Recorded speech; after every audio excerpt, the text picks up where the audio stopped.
All right. How we doing? Let me get out of the share here. You still got a few people that are unmuted. All right, one sec.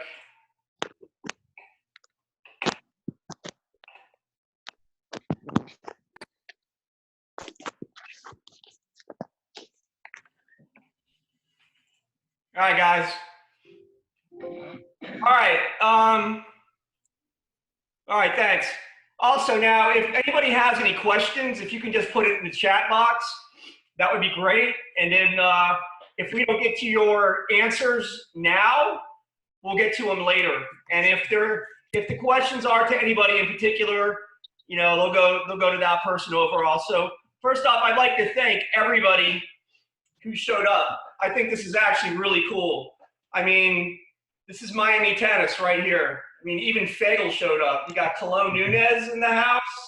Like, wow. I'm like, thank you. Known you guys a while. So let's just get right to it. If you don't know me, my name is Todd Rubenstein. I am the USPTA Miami, North Miami District President. I share that with Paulo Barros, who does South Miami. He'll be on in a little while. Tonight, we're going to start with some opening statements from Jason Gilbert.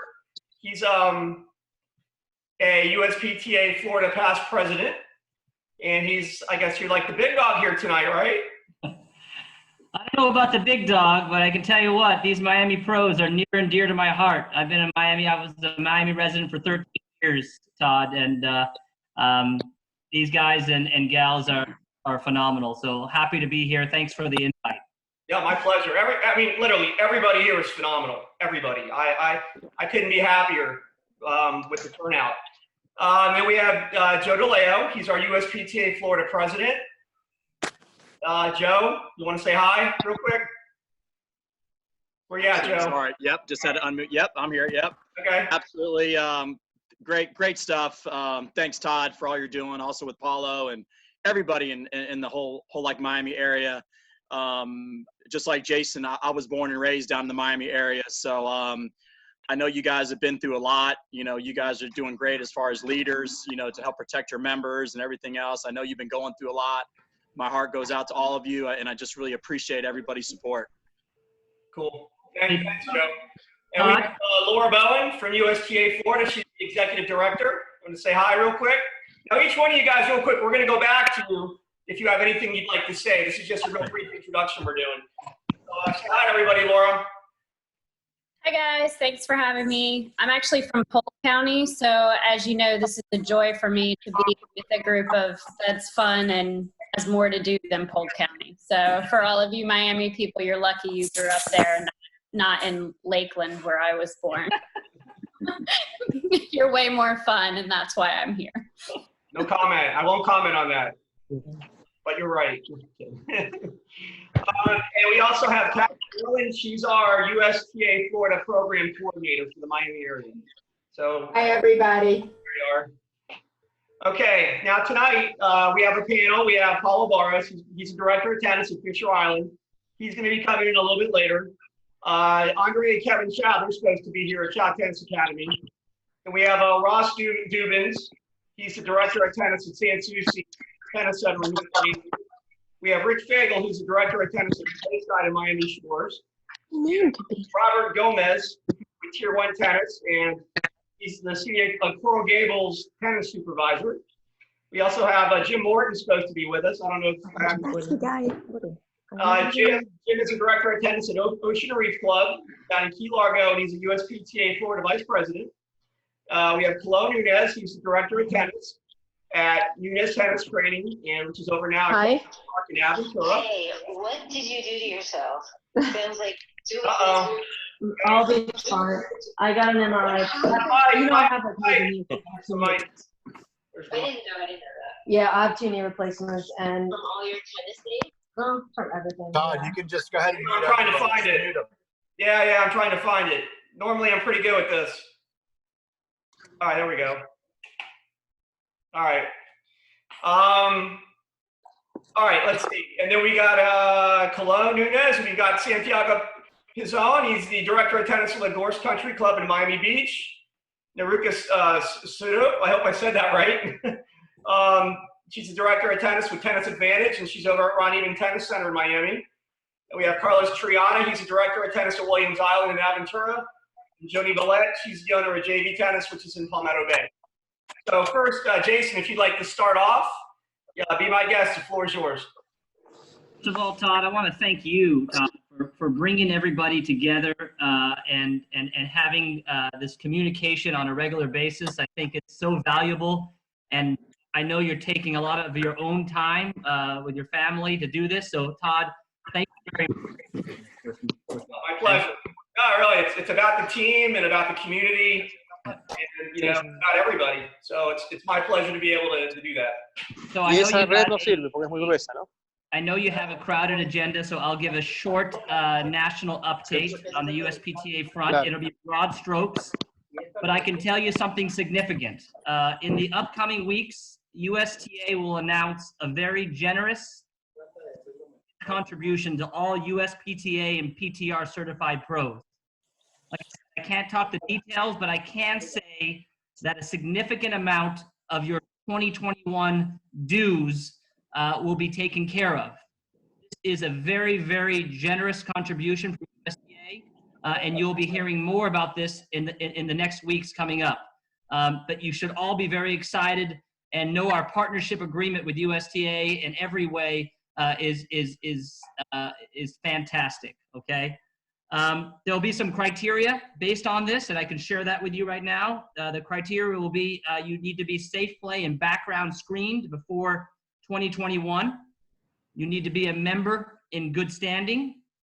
You need to complete all of your continued education requirements before October of 2020.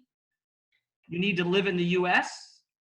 And they will be asking for what you call a good faith commitment. And this is only where all pros will pledge to bring in 50 new players into the game. Now, not sure how that will be tracked, but it is something that we should all take upon ourselves to do, and I'm sure we do it anyway. But that is a significant statement and something that everybody should feel very good about, that the governing body is supporting all of us, all our teaching professionals. I am on also the USPTA COVID-19 task force. And within that task force, our goal is to support fellow pros with resources, education, and communication. We're working right now on a shared Google document for what facilities are doing as they reopen. So what is their phase plan? I'm going to share a link with Todd to share out with all of you.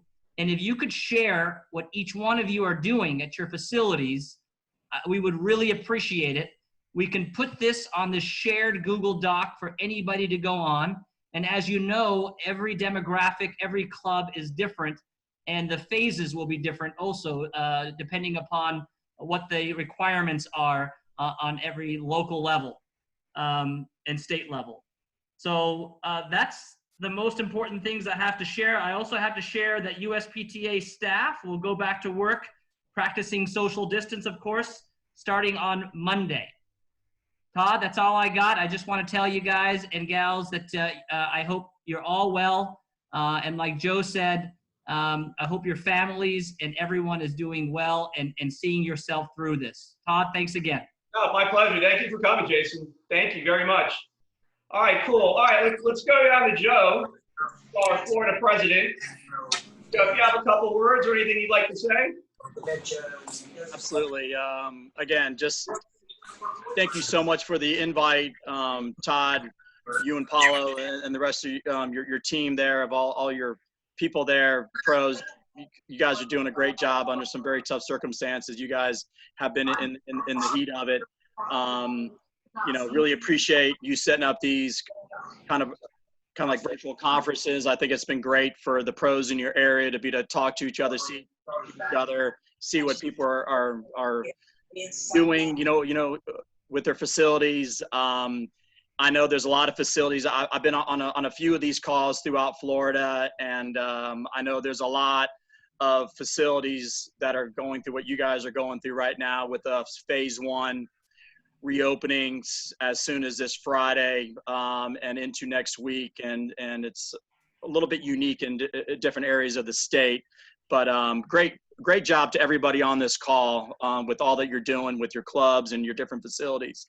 I know everybody's got kind of like unique situations, whether you're in a private club or you're in like a public facility, or like for my situation, I'm going to have some pretty strict guidelines moving forward. Hopefully a soft opening this Friday because I'm a resort, I'm a private club, and I also got homeowners. So it's kind of tough. And we think the floodgates are going to open once the beach is open, which can happen this Friday. But as far as, you've gotten some information from Todd, I would appreciate everybody's support. Maybe kind of awards, like nominations for state leading up into national. Really appreciate if you know a pro in your area. I've seen that Todd has shown you all the link on that. So if you can nominate, anybody in your area for one of those, and we will recognize them not only in different publications, but we will recognize any award winners at our 2021 convention in Orlando. That will be at the Grand Cypress. So, as well of all y'all know, the board had to make a very tough decision a few weeks ago to cancel that convention. Probably 6 weeks ago, I kind of saw the writing on the wall that, it wasn't going to happen, but we kind of just waited to make sure. But, moving forward, there's going to be a lot more of these virtual platforms that we're doing through the web, which is great throughout the whole state of Florida with all the district presidents. Todd, you kind of led the way with the first one, which is great. Matt Bacon just had one over like in Jacksonville. I know you gave him some advice on his, which is great. And I just think the whole network and teamwork of everybody moving forward is going to be great. Don't want to speculate what we'll do as a board with different REDs in the future. Just kind of want to see how things kind of pan out. Whether we're looking at maybe going to more of a virtual education day with the REDs. Maybe this fall do something. Been talking with Laura Bowen with USPTA Florida. Thank you, Laura, for everything that you're doing to help us and support. We all make a good team together. We might join them if they have their annual meeting in November. More to come with that. We are doing a cool thing, and I think Todd's already shared it with you.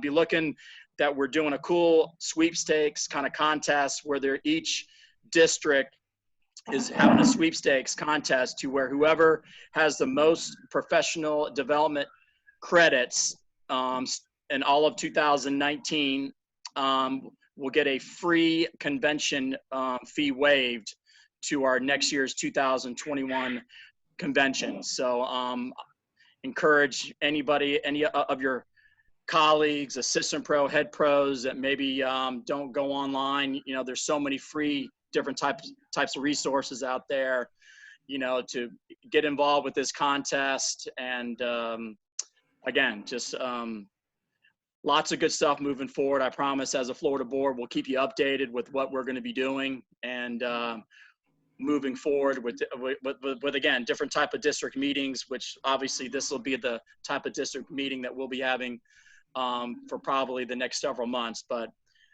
if you have any questions or answers, you can always reach out to me, call me, email me on this platform as well, chat. But again, just really appreciate what all y'all are doing in your area. Stay strong, stay safe, please stay healthy. And again, let me know if there's anything I can do. Great, thanks. Thank you so much. You're welcome. All right, now let's go on to Laura Bowen. She's our USPTA Florida Executive Director. I'm sure she has some wise words of wisdom here. I don't know about that, but I do have a few to share. I think this group is way wiser than I am, so I thought I would just share a few of the things that are going on and go through them quickly, because I know I'll learn more from the panel today than you guys will likely learn from me. I did want to share that we do manage 3 public facilities in the state. None of them are in Miami, and we are doing the same exercise that you all are doing. We are going through our facility reopen plans. We do have a phased approach, and we're tweaking that. We'll be meeting with our municipalities to go over that phased approach. So please keep sharing, with that USPTA COVID group. I do read what's on there. I look at the Google Doc. It's been very helpful to us. So thank you for those of you who are doing that. And if you haven't seen our Facebook page or our website, we did launch a new podcast, and we have weekly episodes. It's called Here to Serve, and it is on Spotify, iTunes, and Google Play Store. And what we do is each week we cover a particular topic related to a USTA Florida program or initiative, and we have a very open discussion about some of the things that we're working on to bring tennis back, particularly our programs. And we're open, very open to having comments from all over the state. So if you haven't checked out those podcasts, we've already posted 2 of them. One was with Clark Higgs, our president. And prior to Clark, we interviewed Frank Swope, who is our director of tennis management. And we talked extensively about the things we were considering when reopening our facilities. The other big news, which we will launch later this week, is you'll be hearing a new facility recovery grant initiative that USTA is partnering with each section on. And I'm proud to say that there will be $360,000 in grants that will be available to facilities in Florida that have 4 courts or more for specific purposes.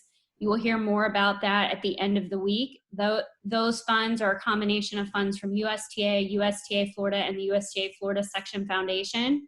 And Kathy will be your main point of contact to help explain those grants to you and how you can apply. So give Kathy until Monday, please, because the grants don't open until Monday, so please don't bombard her, but she will have more information for you about that, and we will be doing an announcement on our website. And our next issue of the podcast next Wednesday will cover this particular topic as well, so there will be plenty of information out for those of you who might need some assistance with reopening your facility.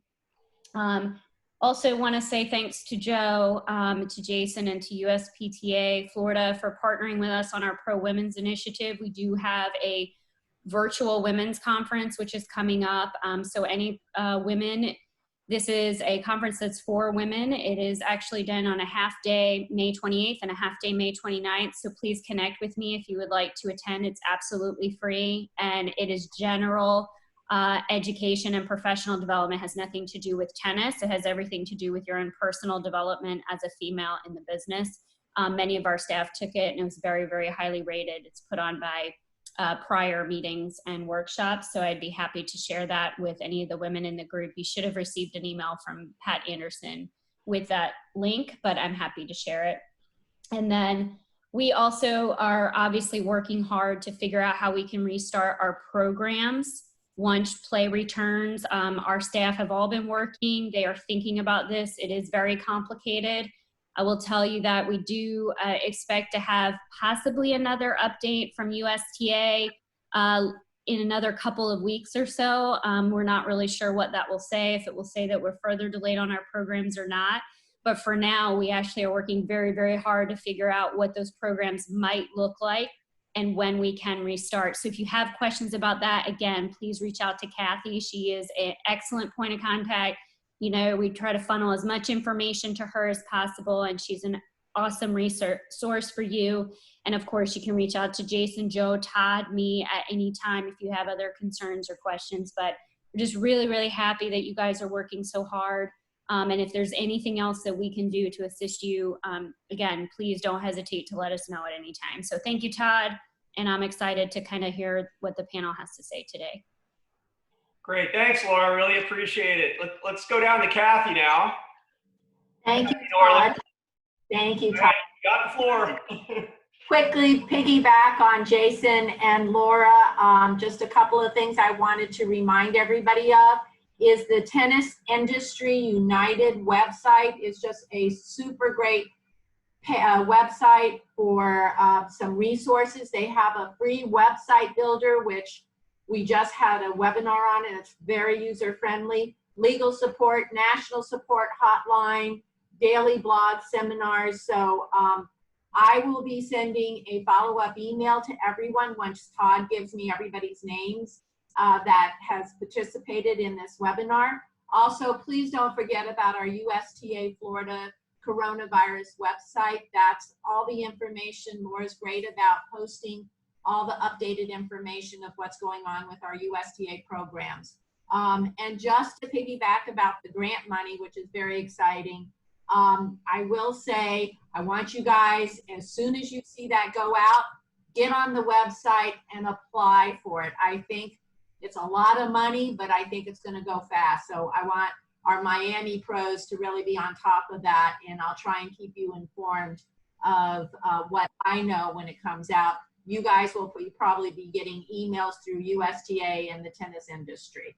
I will leave my contact information in the chat box, but I also will be emailing everybody, and I think I pretty much know everybody that's on the call.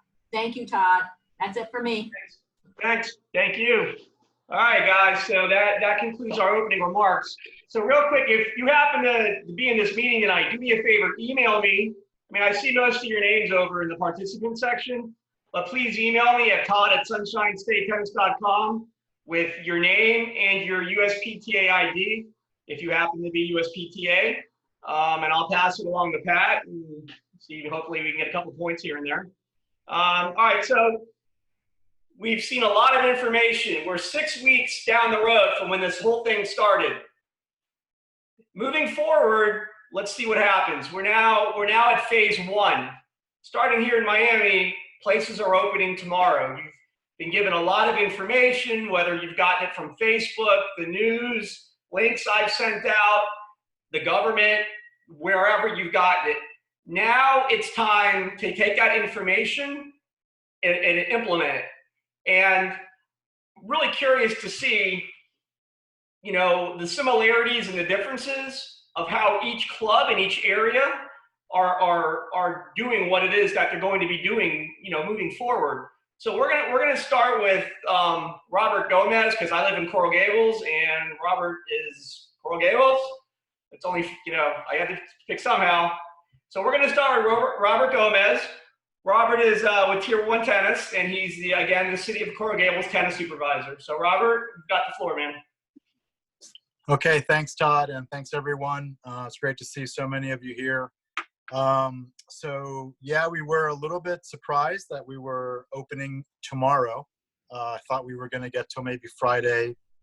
I think everyone secretly was saying hopefully Monday to just roll everything out. So because of all the restrictions and monitoring those guidelines that the CDC, the state, the city, the county have put forward, it's put a good challenge in front of us to try to make everything work as seamless as possible. So what we've done is, so most of you know, we have 2 tennis centers, the Biltmore adjacent to the hotel and then Salvador Park, clay court facility right down the road, 6 blocks away, is we're gonna do all of our instruction out of the Biltmore, contain that there, and then allow the social play to occur over at Salvador Park. As most of you who've been to Salvador Park know, that the entry there is very narrow. So trying to adhere to a guideline where we're not going to have as much cross traffic, or certainly no gatherings of multiple people or anything like that. We're going to be taking any payments for local players, residents, through the window. We'll be able to, we've got it marked off there like you would see it like at a supermarket with some X's and leading you there with some A-frame signage and things like that. We're doing a buffer court, so we're only going to be at half capacity, and we did that for a couple of reasons. A, just to see if we could kind of ease our way back into this a little bit and minimize the traffic, minimize the volume of people that are going to be at the facility at any one given time. So we're going to have a buffer court. So we're going to basically book every other court. So out of the 13 courts, 7 will be in use. We'll do the same at the Biltmore. There's 10 courts there. There'll only be 5 courts in use. We're asking that everyone, once they're done playing, that they leave in a reasonable amount of time. They have to enter with a face mask. They don't have to play with their face mask on. But they definitely have to stay on opposite sides of the court. We are roping off all of the sheltered areas. Water fountains will be out of use. There will not be any water coolers on the court. Obviously today we worked very, very hard to get the word out through social media, through a direct rec connect to all of our households, which would be anybody that has an annual pass, anybody that has been participating in the program, to get the messages out to them. And then, of course, a lot of us have email threads and text threads, the coaches, the instructors, front desk staff that we've been sending out to try to communicate this as quickly as possible. The announcement came at 4:30 in the afternoon on Monday, so it didn't really give us a whole lot of time to really get the word out and still be compliant with all those guidelines and restrictions. As the weeks go on, we'll try this week 1, week 2 is my best guess. We'll see how it goes. If the people are compliant, and I know that Dade County is going to have a zero tolerance for anyone that's not willing to adhere to those guidelines and rules. First thing is, at least in Coral Gables, we give them a warning. The second one will be a potential citation. And then the third one, at that point, we're supposed to call law enforcement and have them help, mitigate this and deal with it.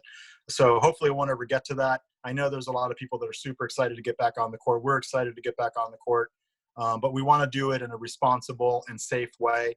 Obviously, like everyone else, I have a family. I want to make sure that I'm healthy, I stay healthy, my family stays healthy, and I just want to do the right thing by our customers and, of course, my fellow coworkers.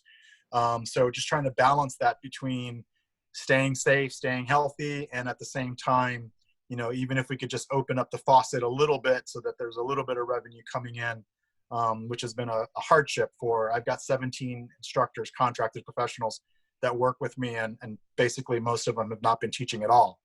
And that's tough, 6 weeks without any income. I'm sure everyone's in the same boat or feeling the same kind of pressure, but we're glad to get back. And I think it's going to go well. We're going to make it happen. We're going to be leader in the industry, and certainly in Parks and Recreation, and hopefully everybody will follow suit. Great, thanks, Robert. Let me ask you, so if there's a citation, is it a $500 fine? I think at the moment it's a $100 fine that was the number that was thrown out today at one of the other Zoom meetings. So we'll see. I'm hoping it really doesn't come to that. I mean, I think most people are pretty reasonable. We are limiting it to social play to annual pass holders and Coral Gables residents only. So that may take a little bit of time to communicate to everyone out there. And everything has to be done online. All reservations need to be done online through our play-by-court system, which we've been using for a couple of years. So most everyone's fairly familiar with that. We won't be taking any walk-ins. And we're really just trying to cut down on the number of transactions that we have at the front desk. We want to protect our staff and keep them from having to, get too close to any of our customers at the moment until we see how things develop. Got it. Let me ask you, just to clarify. So to be able to play, can you be just a member and live somewhere else, or just city of Miami? No. So we call them annual pass holders, but you could call them a member if you prefer. So that could be a non-resident of Coral Gables or a Dade County resident. So if they have the annual pass already in place, then they're welcome to come back and participate in singles only, an hour at a time, 1 hour per day. If the courts are available, which I doubt they will be, but if the courts are available and there's nobody waiting to play and they want to extend that hour, they certainly can. We have adjusted our times. Our operating hours are going to be 8 a.m. to 6 p.m. all 7 days a week at both facilities. So that's a little bit different than what we normally do. They didn't want us playing under the lights, and we didn't want to put our staff in that position where they were working those types of extended hours and having to travel, drive in the evening, things like that. Just being as cautious as possible. Got it. Awesome. Thanks, man. Thank you, Robert. Of course. Really My pleasure. Really, Absolutely. You very much. Thanks. All right, let's go on. Cologne. You it? Cologne. Hey, let me unmute you. I got to unmute you. Yeah, thank you for the invitation. It's the first time that I participate in one of these through the South Florida Pros. It's very good to see everybody well and healthy. Our situation over here in Aventura is a little bit different than in Miami-Dade. We're separated a little bit in different things, and which makes it a lot tougher for me, especially as I get many of my clients, they're not residents of Aventura. and I won't be able to be working with them at least for a couple of weeks until they ease up the restrictions. We are working together with Sunny Isle to have very much the same rules and regulations, so maybe that will help out a little bit in the business side. We have very much the same restriction that Robert was mentioning. We have also from 8 to 9 is only going to be able to play the seniors. We have a pretty large group of seniors that play in the morning, although we only have 3 courts. So I don't know if I'm going to qualify for that grant. They say 4 courts or higher. So maybe they can bend the rule a little bit there.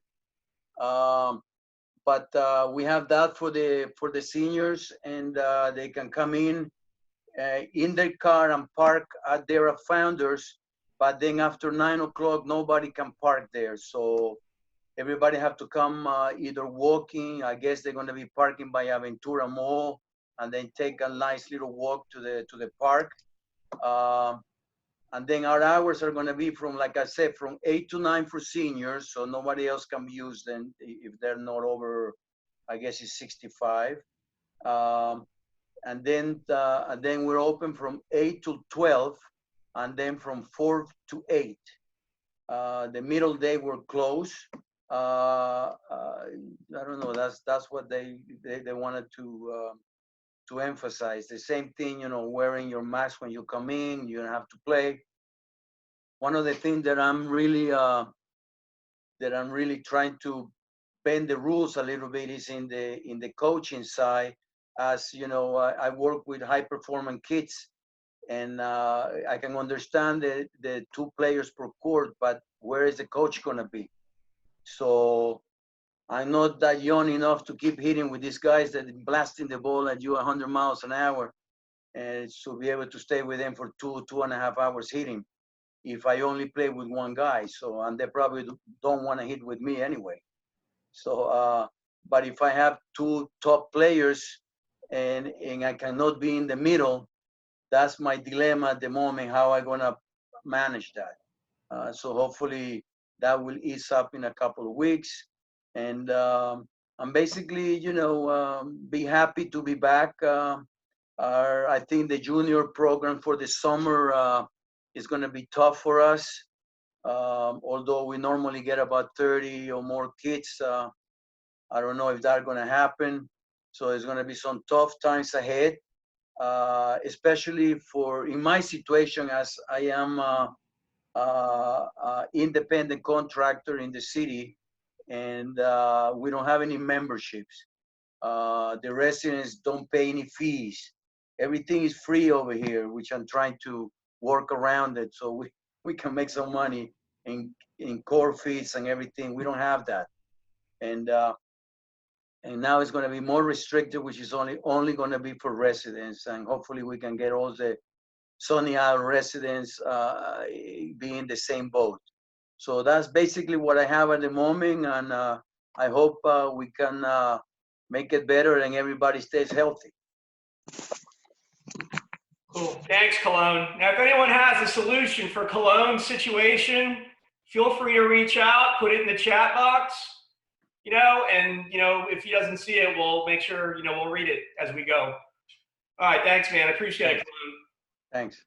All right. Let's see. Carlos, let's go to your neighbor. Carlos, Triana, put your wine down. Where are you at? There you are. All right. Let me unmute you there. Wait, I like your hat. Hey. Yeah, see? There we go. I should be wearing that. Yeah, right? I haven't had a haircut in like 6 weeks. You kidding? I gotta wear a hat. Good choice for a hat, man. Thank you for having me tonight, Todd. Like everybody else, I'm in the same situation. We, even though the parks everybody else, all the recreational areas are going to be open tomorrow. We won't be open tomorrow. We will be open Friday though, because you can't just open if you don't have a staff. You don't have the facility ready. You have to have signage. You have to have all the courts ready to go as far as the maintenance go, because the courts need to be played on in order to be ready. Even though we've been doing court maintenance every day and the courts are looking good, you know, we still need to maintain them with material and work on the drainage and stuff like that. But we're excited to start this Friday. We are sending emails to our residents of Williams Island and everybody else that lives there with all the new protocols and guidelines that we're going to have moving forward.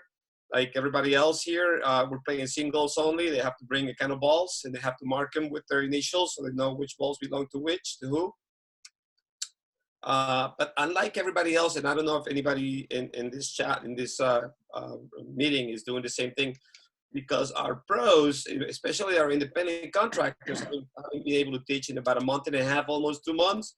We're going to allow them to keep all the money for the lessons. So the club will not be taking anything from the lessons from them, at least until everything goes back to normal. And when we go back to normal, then I think we're going to go back to whatever split percentages we were doing with lessons. But I was in favor of voting to that because you know it's been a while and they haven't had any revenues. Unlike myself, I was able to keep my job and keep my salary, which is good, benefits and stuff like that. But we're going to try to help these people that have not had any earnings in the last month and a half, 2 months. And then, like everybody else, we're enforcing the social distance, 6 feet apart. Our check-in will not be inside the tennis pro shop. It will be outside, and we're going to have some tables there with some glass windows that will separate the members from the staff. Our staff will be wearing face masks, gloves, and everything will be conducted outside the tennis shop. So I hope everything goes smooth and everybody abides by the new rules of social distance and not playing doubles, of course. Cool. That's a lot of people, all those doubles guys out there and gals, and now they got to go to singles. It's going to be a lot of long points with all those lobs. Yeah, my suggestion is play one-on-one doubles. Yeah, you definitely can be creative. There's no doubt. Are you doing a time limit also? No, we're keeping the same time. We're opening the facilities at 8 o'clock. The usual times to start playing is 8:30 to 10, and then 10 to 11:30. We're going to designate 3 courts for lessons. And then we're going to be closing a little bit earlier than we usually do. We used to close at 9 p.m. Now we're going to close at 7. So we are going to have a little bit of play in the evening for those people that have to work during the day and come back in the evening. What about match play? How long are the members able to play? And is it only members, or can guests come in also? Only members, no guests. No guests. You have to be a resident of of Williams Island to be able to play. So they cannot bring any guests from outside. And how long can they be on the court for? An hour, hour and a half, unlimited? Hour and a half. Okay. Cool. Yeah. All right, great. All right, Carlos, thanks. Thank you so much. Appreciate it. All right, let's go. Jody Villette. She is the owner of JB Tennis in Palmetto Bay. Where are you at, Jody? There you are. Oh, let me unmute you. Sorry. Here, I'm unmuting you. There we go. Oh, wait. There. You got it. There we go. Okay. Yeah, I'm unmuting you and you're doing it, so we're going back and forth. All right. All right, Jody, welcome. Thanks, Sally, Todd. All right, well, thank you. So don't we all have unique situations? Mine as well. Our program is at a private Montessori school, Alexander Montessori. And of course, all the schools are closed. So they go by whatever Dade County does. And I go by whatever they do. The kids in the private situation are all doing their virtual distance learning. So they're busy all day, which is when they used to play tennis. So I'm going to wait and see, if all the parks are opening and getting ready to go, I might have to just get a little more creative and, teach the kids when they're not doing, not participating in their school day and or on weekends. So we're not open. We are not open for business at this time. Wow. So do you have any plans? What are you going to continue on doing? Well, that's what I'm going to do is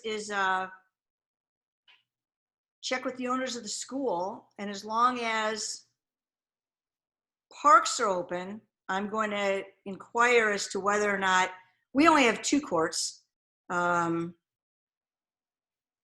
I'm going to inquire as to whether we can use them under the guidelines of Dade County and all the suggestions that you guys have all made with physical distancing and masks. Of course, when you're not playing, you won't be able to breathe. So, so I have to just do it now in the off hours of school, which is counterintuitive to what we've been doing. So, have you thought about maybe now going elsewhere in the meantime? Taking your clientele, maybe sublet from another facility, if there's anyone out there, or? One of my coaches did suggest that to me, and I have not looked into it. I'd rather stay at home if we can do that. So it's really up to the owner of the school if you know, if they will allow me to do that. I'm thinking that they will. And then just do it in the off hours and weekends until, and I don't know when school is going to come back. If it, you know, even if in August. Got it. Okay. All right, Jody. Appreciate it. Yeah, it's definitely a unique situation. Everyone's in a very individualized situation, but yours is definitely more unique than most. So thank you for sharing. Appreciate it. So I have a question. There's a question that's posed. Maybe somebody can answer it. So say one of your coaches wants to play. Is a coach considered a player? I guess when you're on the court, like say Colombia's situation. That's going to be my situation. That's why I cannot be in the court with 2 players. That's the thing. So I'm planning to see just walk outside the court and give directions from outside. So has anyone been close to the government or any of the officials or anybody? Robert, would you be able to answer this? Sorry, it's had on mute. Yeah, so that's actually come up a few times, and they made it very clear. They only want 2 people on the court, and that includes the instructor. Now, we hope that that's going to change, depending on how the numbers start to, you know, I mean, I guess everyone's always afraid of the bounce back, right? The spike, once we don't have the same social distancing that we currently have now. But if those numbers continue to head in the right direction, maybe more testing, more tracking, we'll keep an eye on all of that. Maybe we'll be able to loosen that up a little bit and give some semi-privates and have 2 people on a court with the instructor, similarly to what we had when we closed back on, I think, the 19th of March.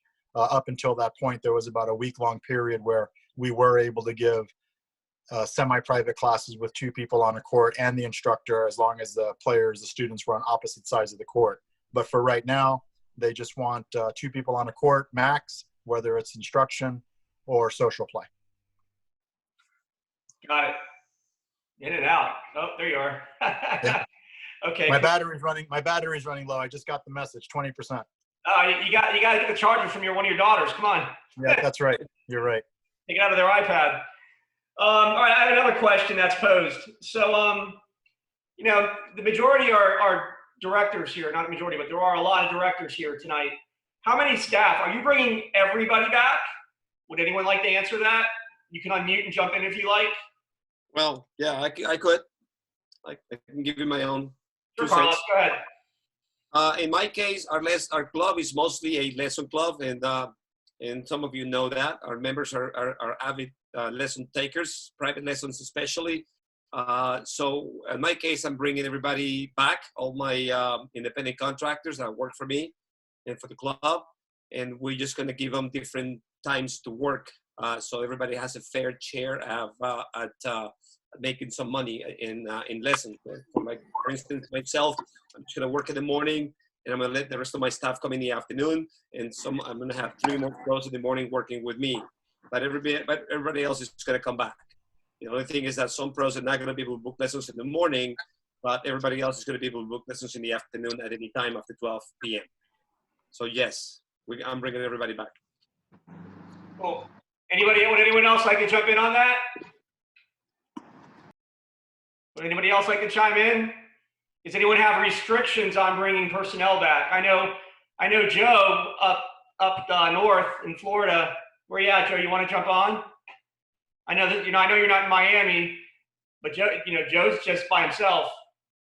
Yeah, right now, in phase one, if I get to go, I'm going to open up on Friday. It's just me. I'm the only one of my entire staff at Topsail that has come off on being furloughed. So it's right now it's just going to be a one-man show. If the governor lifts the ban on gyms, then we can unfurlough some staff to open up the club. Because we have a 10,000 square foot building, and we have a food and beverage department and all that stuff. So it's kind of day by day. I'm going to do what a lot of y'all are doing. A lot of good tips with the COVID group, with your sharing. Going to go to every other court. I got 12 soft courts. So I'm kind of unique because right now, as there's no short-term rentals and the beaches are closed, I kind of cater to resort guests, members, and also homeowners. So I'm going to be pretty strict. Right now, it'll just be members that are allowed to play. And then when the rental guests come on property, when they are allowed, only members are going to be allowed to play with members in phase one. Not going to change sides of the court. And hopefully the goal is, from what I hear, because I work for like a corporation, that I can bring back hopefully 75 to 80% of my staff, hopefully as things open up more. But right now it's very, very, just like what you guys are going through. The big worry is when they open up the beaches, we could have 100,000 people in our area within a couple of days. So when it does open, it's going to ramp up pretty quick. All right, cool. All right, thanks, Joe. I appreciate it. Anyone else like to chime in, or we can move on? All right, cool. All right, Paul, you there?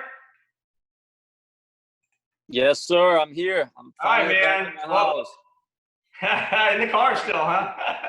Thanks for the late call, but that's what happens when you have one-day notes, to get things open. And my club, I wasn't able to fight hard to move the date to a few more days ahead. So I had like 20 people. I have all my pickleball courts already booked for tomorrow. Real quick, wait. If you guys don't know, I apologize. This is Paulo Blaros. He's director of tennis over at Fisher Island, over Miami Beach, and he's the USPTA president for South Miami. I'm sorry. Go ahead, buddy. No worries. So basically, staff restrictions we have in everybody, especially the pros. They all have to be tested before they come back to work in order to start scheduling lessons. And then all staff only working 32 hours a week or 4 days a week. So basically I can bring everybody back, but I got to fit in only 4 days a week, including me, or 32 hours within the pros and staff, pro shop, and everybody else. It's a little challenging, when I have to wait for people to get tested before they come back to work. So basically, and then I have people already calling in, reserving courts and booking courts. And of course, with one-day notes, they were not able to read exactly all the guidelines and procedures that you want to implement. And you have all these little questions, coming to your side, just making your work a little harder. So I highly suggest, if you're not open yet, to really fight your club, start your operations 1, 2, 3 days before you really go open, even if it's a soft opening, in order to get everything straight and right, before you get people coming into the courts. Because tomorrow morning, like I said, I have all my pickleball courts taken in the morning, and my tennis courts are kind of half full as well. And we are doing 50% operations. So we're only using 50% of the courts, and we're having 30 minutes break in between all reservations to keep some spacing among everybody. But hopefully everybody goes through it and we slowly get back to normal. Thank you for everybody for joining the meeting. Thanks, Paulo. Appreciate it. All right, cool. Fagel, wake up. Where are the twins? All right, I got to unmute you. Sorry. I left them out to you, Chief. I'm surprised you're not behind me, holding up signs and doing footwork drills or something, shadowing. We got the guys for the girls' side. Carlos has been working out. He's got good legs. You could try that. Anyway, we're a very small condominium, an HOA. I didn't know till half an hour before this meeting that we're opening tomorrow. We weren't part of the municipal parks opening, so we're going to follow all the guidelines that everybody's seen online. And my clientele is an older crowd, and they're very safety conscious. They pretty much police themselves and things like this, and they're really adamant about following the rules. So I won't have a problem with that. One tip that, again, I spoke to Carlos earlier, that he did and I did, and this might be of use to someone going forward, is I convinced our club our condo to kill a cat, to keep us all employed, because we were gonna, we resurfaced in-house. So we spent the last month doing it ourselves, old school, without the heavy machinery, and they're ecstatic that we did that. So we saved them $25,000. We have 8 courts, and that's one possible way down the future to keep everyone employed. Cool. Well, what about down the road now? How are you going to manage the courts and all that? I'm sorry? How are you going to manage all the courts now going down the road? Yeah, well, we back to our regular reservation system, singles only 1 hour. Okay. And like I said, they pretty much know all the rules. They brought them to me saying, hey, we have to do this. So it's an older crowd that's safety conscious. Are you letting anyone come in, or is it just people? No, they're very private. They're into, no, we do a lot of guests because there's not enough, like Fisher, I believe, there's not enough residents to make good games, but they're going to stop that for the foreseeable future. You bringing everybody back, like all the pros? Yeah, we're small, but we have a lot, and they're hurting. I've got 7, 8 independent contractors. That's usually for summer camp. And a lot of you here, I've seen you before my camp. But one thing I'd love to hear is what are the plans for summer camps? Once we're allowed to have more people on the court, we have a 6-hour day. We've talked about it, maybe 2 half sessions, 1 afternoon, 1 morning, only 4 to a court, extreme social distancing, no food. I don't know. I don't see anything online about that. And that's a concern to me and my club. That's Rick. That's excellent, man. It's like I don't think many people know like what's going to happen with phase 2, what's going to be implemented with it, when's it going to happen. Right. I mean, it's not just this is every camp. This is moving forward everywhere. I was looking for ideas here, but that's coming up. Our camp normally starts in 5 weeks. Yeah. 5, 6 weeks. You know. So. There was. I'm trying to remember where I heard. My mom works at a private school, and they're having summer camp. They're going through with it, but they're only going to have 8 kids apparently in the room instead of maybe like 25. But they're still going through with it, just in less numbers. I don't know if that's a possibility with tennis. I don't know. Diet Coke. Yeah. And then also. Someone's getting dinner. You know, who knows? Again, every situation is unique, and let's see what the city of Miami, you know, what they have to say, what the mayor has to say. All right, man. Thanks. Thank you for sharing, Rick. Really appreciate it. Thank you. Thank you. All right. Jim Morton, where you at? Hey, everybody. So we've got Jim Morton. He's director at Tennis and Ocean Reef Club, and he's a USPTA Florida vice president. They're down in Key Largo. I figure they're close enough to Miami. Why not, right? Right. Well, we're pretty unique. Just, you know, every situation's different.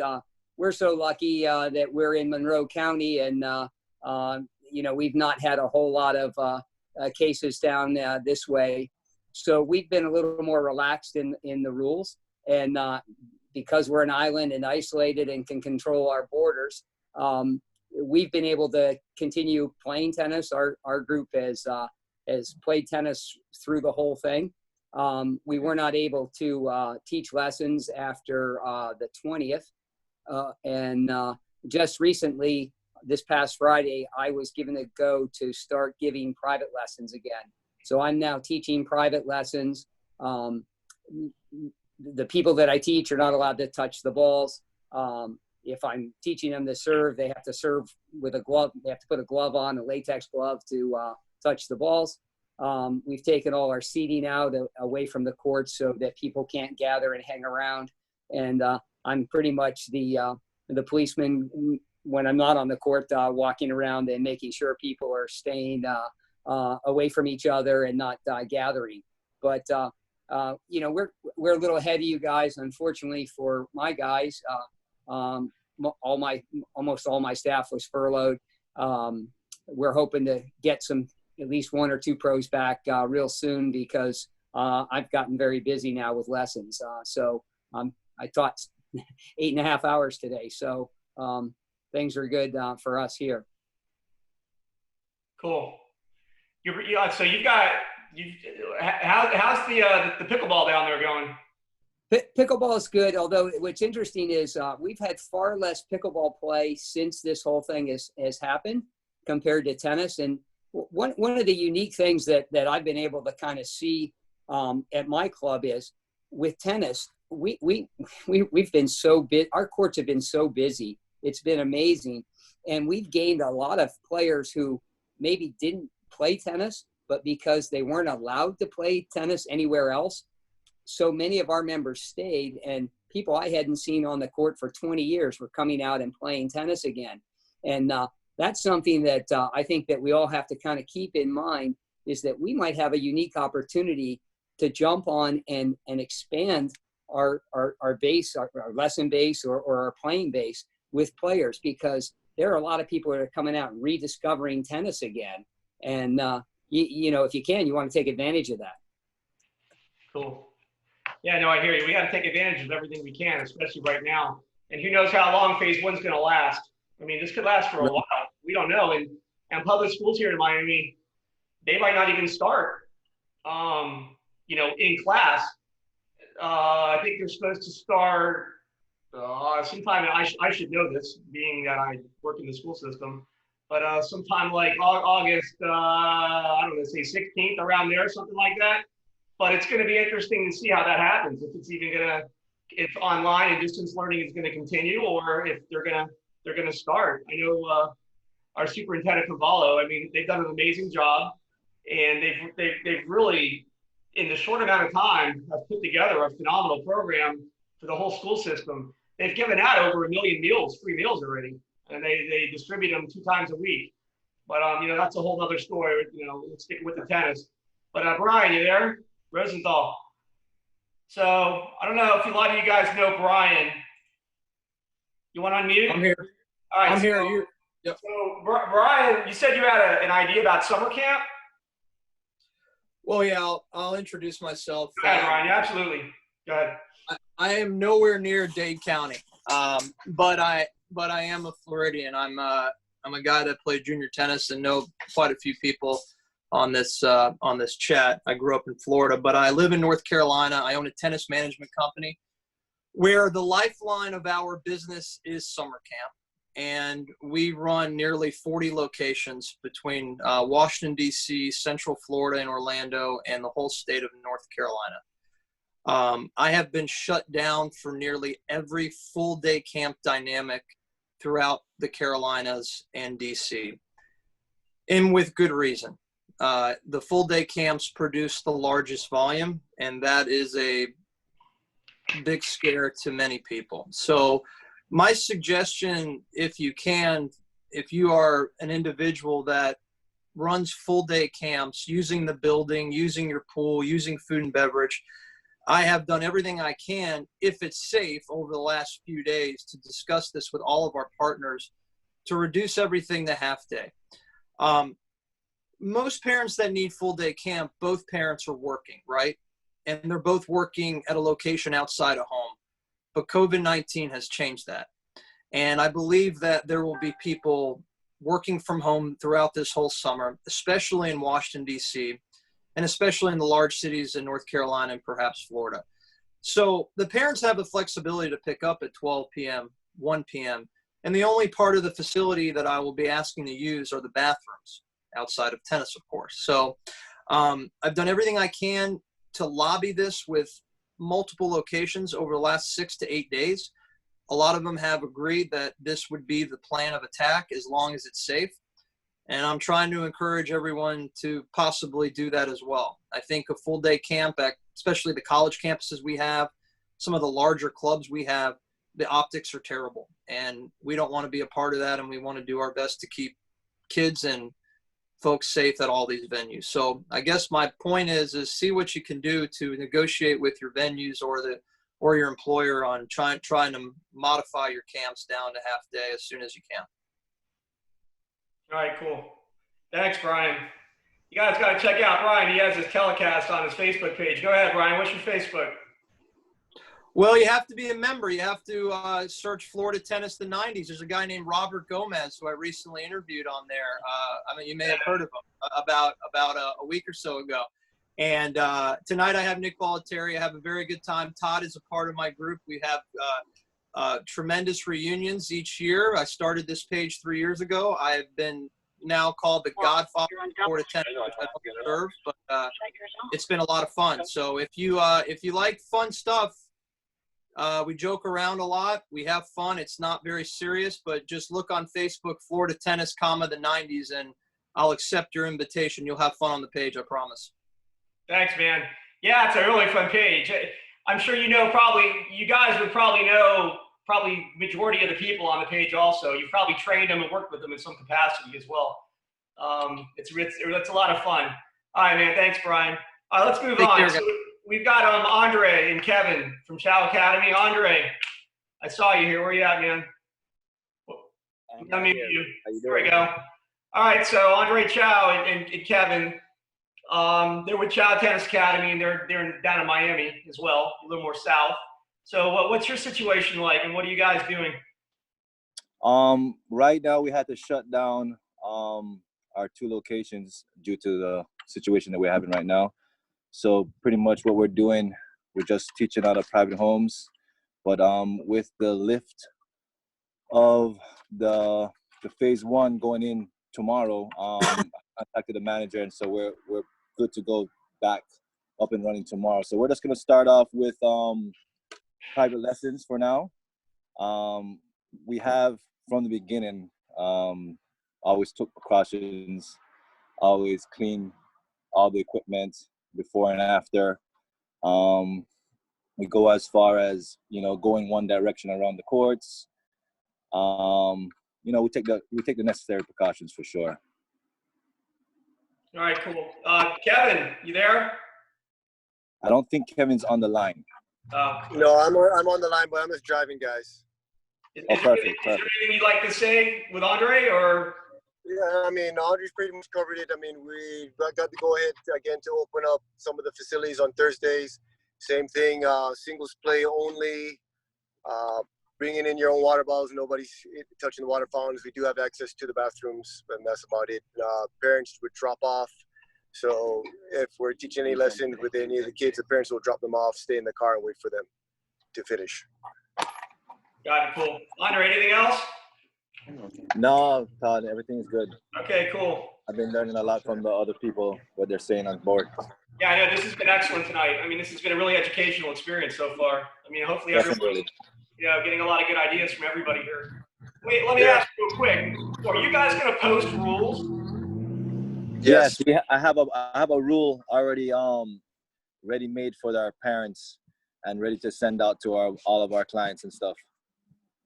Okay, cool. Yeah, I don't know, but if it was me in my facility, I would have already rules posted so everyone can see it and it's visible, plus mail it out, get that communication out, whether it's email, phone, whatever you got to do, get that message out so people are aware. So they're like, well, I didn't know. Well, it's right here. Of course you did. So that might be smart to do also. Let's go on. Santiago, you there? Definitely. Let me find you here. Santiago. Hey, how you guys doing? Hello, everybody. This is Santiago Pazon. He's the director of tennis at the Gorse Country Club down in Miami Beach. Go ahead, man. Very similar to Carlos, Triana at Williams Island. We're going to be opening tomorrow. Lessons, reservations. So a lot of people are inquiring. So we're excited to go back out. Of course, everybody taking the precautions. We send out a list of guidelines, checking with everybody that they have read all of the guidelines that we posted out to all of our members. Members only, no guests allowed. And, following pretty much everybody's same guidelines, Cool. Let me see. Robert, go ahead. Oh, I'm trying to unmute you.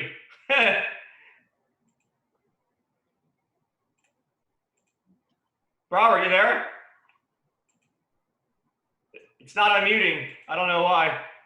Here, go ahead, unmute. I won't touch it. There you go. All right, go ahead. You're muted. You're muted. I'm trying to unmute you. It's not. I'm not touching it. There, go ahead.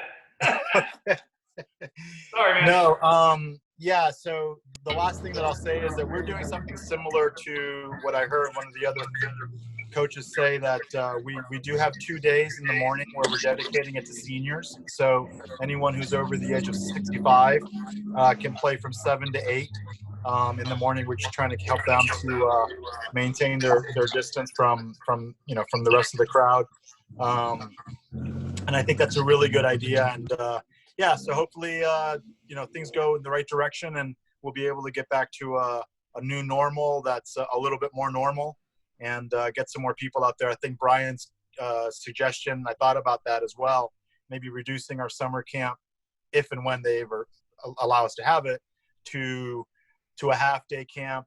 And obviously we'll have to get to the point where we're able to teach some semi-private lessons first and show administration that we can maintain control and safe and social distancing while we're doing that with like 3 or 4 people on the court.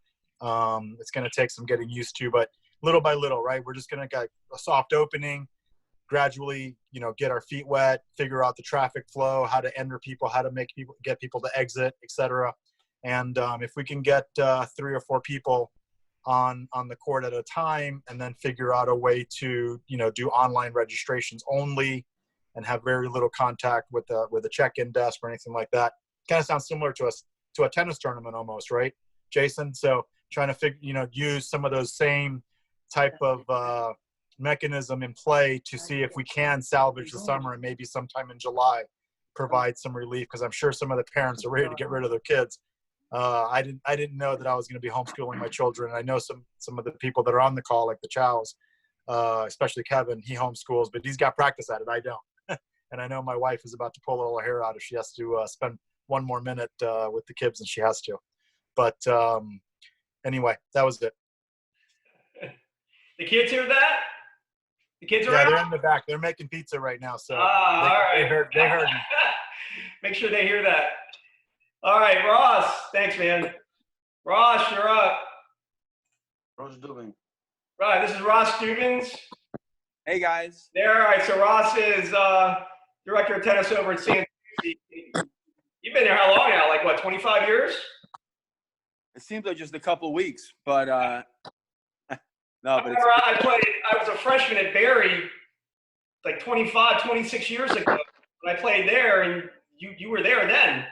Actually, believe it or not, I started there in 1989. But don't ask me how many years that is, because higher math is not my strength.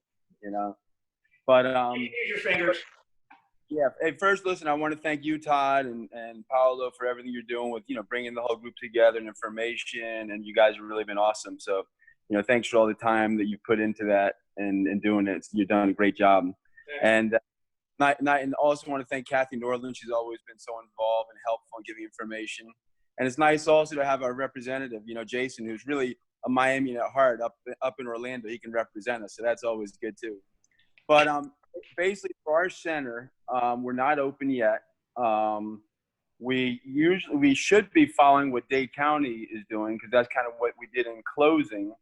But as of today, they haven't given me a date that we're going to open. Now, I do expect, just because so many other facilities are opening, that they're gonna want to do it fairly soon.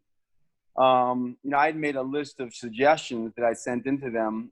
And some of them have been said, but just I said the idea of playing singles only, and along the lines with the pro on the side of the court.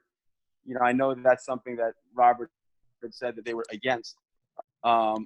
But I feel like that's something that really, if you think about it, the tennis pro in the middle, off the side of the court, feeding some balls and giving some instruction, you're pretty far away from both players. So there's really a very minimal risk. What is it, picking up balls, just keep a distance. So I think that that's something that should be, changed fairly soon. I think it's fairly safe. But I had suggested, singles only. For the office staff, we put a plastic shield on the counter, you know, like they're doing in some stores, that the staff only goes in the office for now, and that the patrons, you know, they should pay with a credit card or debit card over the phone. One thing I was hoping, I know it's not going to happen overnight, but that in the bathrooms, we get like automatic water for the sinks, you know, so people don't even need to touch them, and an automatic paper towel dispenser, automatic soap dispenser. We don't have that either in the bathroom. So those things would be good. They did put an automatic soap dispenser, you know, cleaner in the office and outside of the bathrooms, but I think those should be in the bathrooms as well. So I just think the last thing I was also suggesting that we, you know, the next phase, of course, not gonna do it overnight, is automatic toilet flushing. You know, that would be good. You know, because those things, of course, cost money, but those would be good to have. An extra garbage can by the bathroom door. I think we're going to probably leave the bathroom doors open, just because that way people won't need to touch the open and close the doors, and just, you know, like that. Did you want to say? Oh, you're just no. I'm waving. Like some people are jumping off. I'm just waving by. Sorry. And I was saying that, you know, we should have extra chairs on the court, you know, so people can sit separately. And, you know, same idea that we should walk with the mask should be worn into the center, but then once they're on the court, you know, or if they're going to the bathroom, but once they're on the court, they shouldn't need the mask while playing. And the same idea what you talked about with the pros picking up the balls, the students could kick them into a corner, but the pros do all the picking up of the balls. And I know people should wear, you know, you can't come in without masks. So I don't know if that's something, if the city is going to want to provide or sell masks there for the people who do forget them. But I know, you know, some stores just send people out if they don't have them on coming in. That's a good point, actually. And then just that we, you know, we'll send the students the rules once if they're confirmed with the city what they are. I'd like to get people to register by phone or email.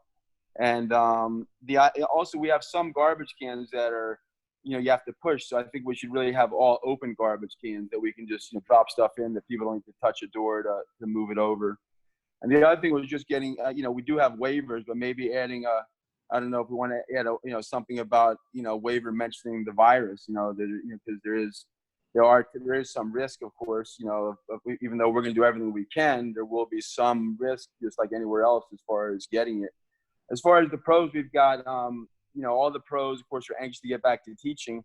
All the pros will be coming back. The city furloughed all the office staff. So we have no office staff, but I think as soon as they open, you know, as soon as they're going to be able to bring them back, because we need people in the office to, you know, to run the facility. So that's my hope. And I think they're going to do that, but the pros definitely will be, you know, coming back as soon as they reopen. And that's pretty much everything that I can think of. Cologne, yeah. Yeah, I just want to add a little more there, because Rose made a good point on the bathrooms, which in Aventura we have that, thanks God. But what they also have done, and they make me took all the chairs and tables where people are supposed to be sitting down, even if it's not on the tennis court, just around the park. So everything is being locked out, so we don't have any chairs or tables where people can sit down and you know, and chat. I don't know if like in a country club or like in Williams Island or Fisher Island, I don't know if they're doing that. Are they? Carlos. No, Cologne, we took all the furniture away. Not only the furniture that's in front of the tennis patio, in front of the tennis shop. We also took all the furniture that's on the tennis courts and we put it away. So there's no furniture. We don't want people to sit on the chair where somebody else sat there and is sweating, because there might be a chance to get contaminated there. So there's no furniture at all on the court. But what you can do, I think it would be a safe thing to do, is you probably recommend or suggest your members to bring their own chairs. You know, like the beach chair. They can bring it and then they have to take it home. So that's what I've been encouraging to do. Bring your own chair if you want to sit down. That's a good point. Not bad. Paulo, did you have something you want to chime in on? Yes, we kept our chairs and tables on the court. We have metal outdoor chairs, so they're pretty heavy. and we have a lot of them, so it's hard to move them out of the court, but we're separating them with the 6 feet away from each other. And we're gonna have one of those boxes of wipes, sanitized wipes, so pros and members can kind of sanitize and wipe the chairs and the tables that they sit on before and after they play for safety. And that's what we're gonna be doing for the next 2 weeks. Might be longer. Hopefully not, but it's probably gonna be. For All right, sure. guys. So, are you? Let me see. Naruka, are you here? She was. I think she left. All right. So that's everybody on the panel. So if anybody has any questions, you just want to unmute, and we can just do this rapid fire. Just unmute, jump in, and then someone can answer. Go for it. So does anybody have any questions? Does anybody have any idea, or like Kathy maybe would be the right one to answer, any idea how long is this phase 1 will be? Any kind of a time frame? A month, 3 weeks, 2 weeks, 2 months? Nothing to say? You have to ask the mayor that, but as far as USTA program, everything's on hold through May 30th for USTA programming. And not to say that at some point they might extend that, but it is through May 30th. As far as the phases, that's really up to the Dade County, the mayor or the governor of what, who's going to make that decision. Todd, I put in the chat, I had a pro call me this afternoon with a question that I hadn't been asked, and I thought I'd been asked a lot of questions. And she was saying about, does anybody have waivers that they're doing? I think Ross mentioned it when he was talking, to protect themselves of being sued if someone said got the virus at the facility. What is the thoughts on that? All right, so Patrick, you there? Oh, sorry, let me unmute you there. Patrick Kearns. Yeah, I'm here. Okay, so I don't know if you heard that from Kathy. So I don't know if you guys know Patrick. He's been a very big advocate. After Patrick, if you want to introduce yourself, go right ahead. And if you know anything about the waivers, go for it. Because you've been Patrick is getting so much information. My name's Patrick Kearns. I'm part of the task force with the USPTA. I'm running the Facebook page that everybody sees. I did post a waiver that somebody was using out in California. And if you're on our Facebook page, you can go in there, and it should be under resources. But from what we're being told, or I've talked to a couple people, is the main thing that you've got to be doing with that is I'd be having signs up at your clubs as to, kind of play at your own risk. That's the first thing. And there is a waiver that you can grab off of our Facebook page. I don't know if that's going to help, but there is a certain amount of, I guess, I don't want to say liability, but I mean, everybody's kind of playing under the same rules. I don't know if that helps anybody.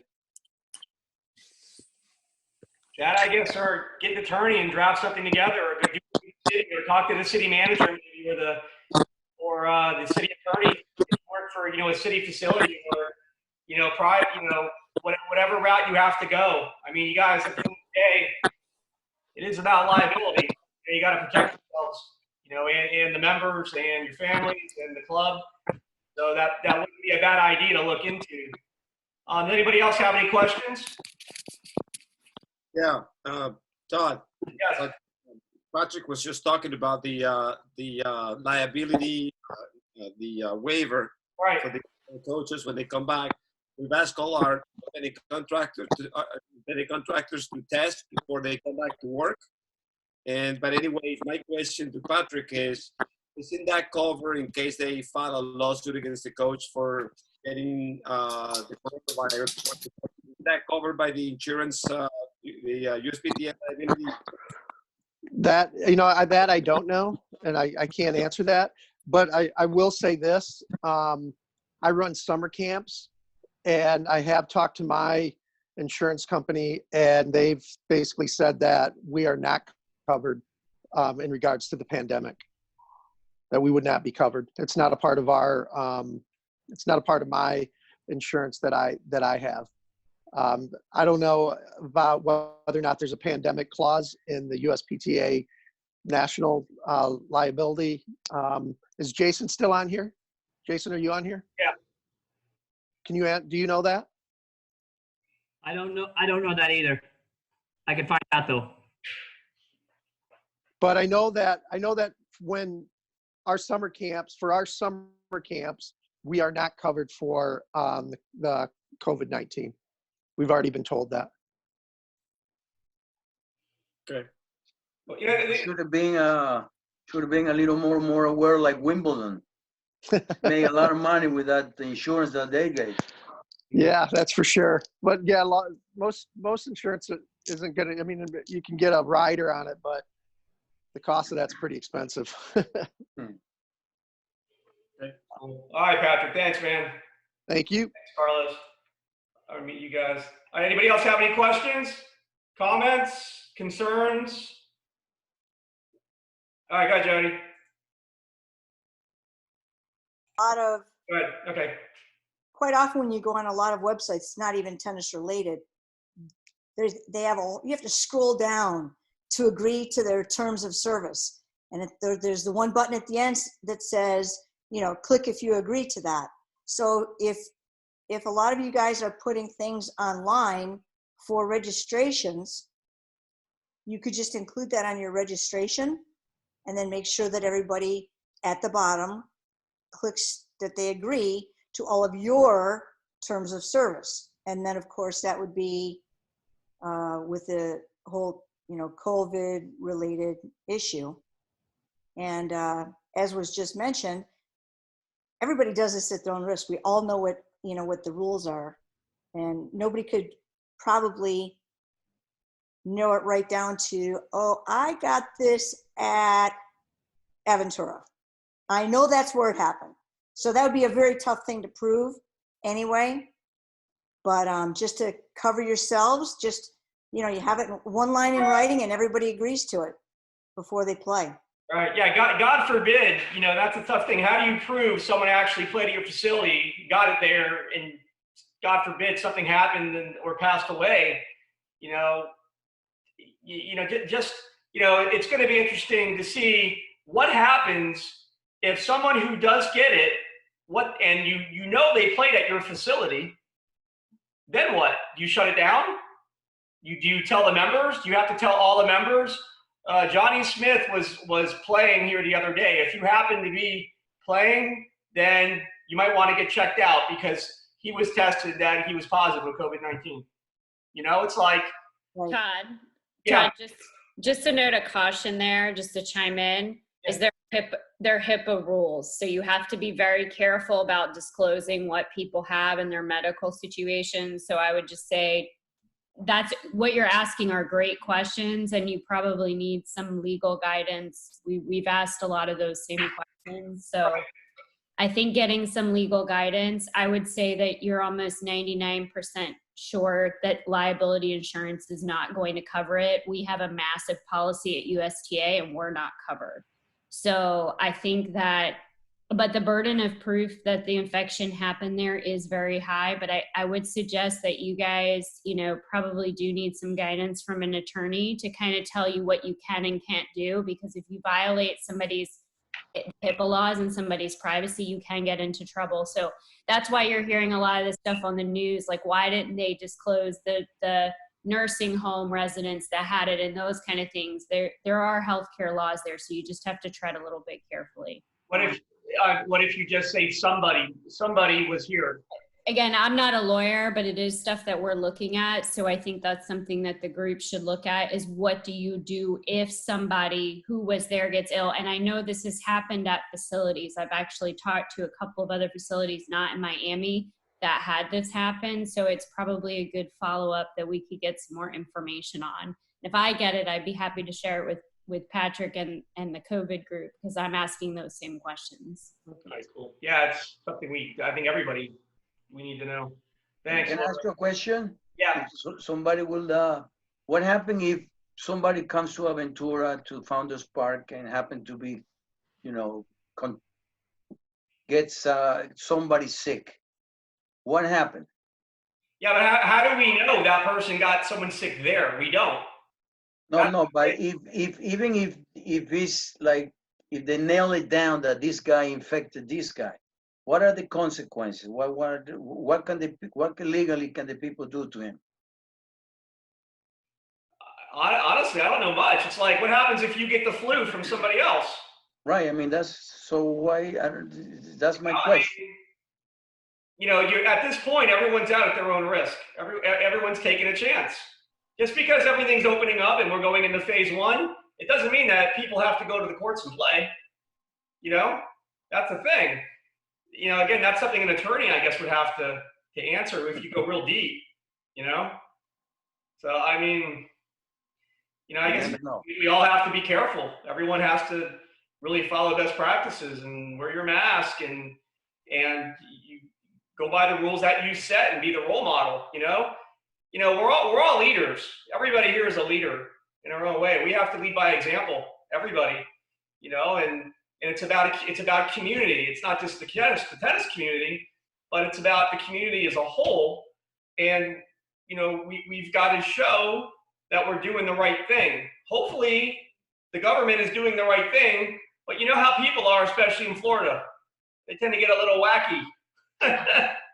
So we just have to be careful and use our best discretion and you know, at this point, hope for the best and put rules into place and monitor the situation at your facilities and make sure if you see something, say something.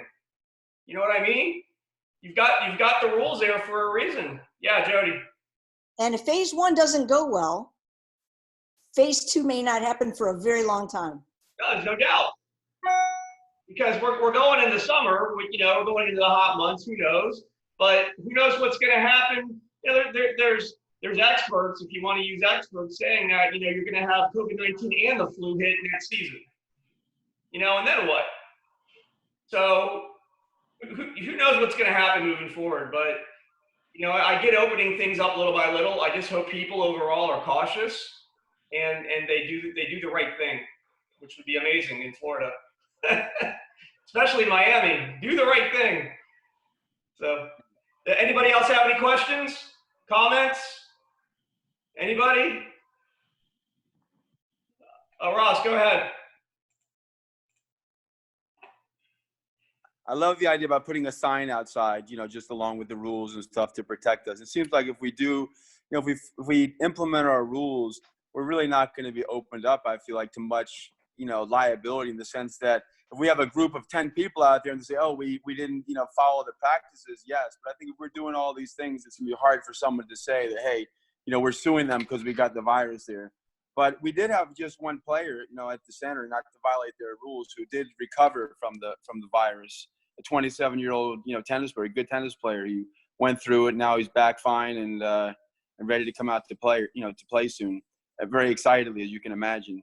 But one quick question: they don't have any schedule as far as when USTA tournaments are going to start, right? At this point, it's still on hold. Kathy, do you know by chance about tournaments? Jason would be the best person to ask, or Laura, but as far as I know, everything is still on hold, and I'm sure USTA Florida will send out an announcement that hold has been pulled up. Laura, do you want to add?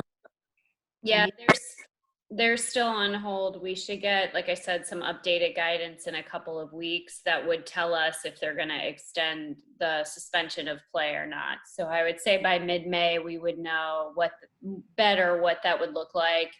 And Jason and his team have been working on what tournaments might look like when they come back. So if you guys have thoughts or ideas, I know Robert's shared some and some of you probably have as well. Definitely share those with Jason as they start to work through that. Thanks, Laura. Anybody else? Going once? Going twice? All right, guys, listen.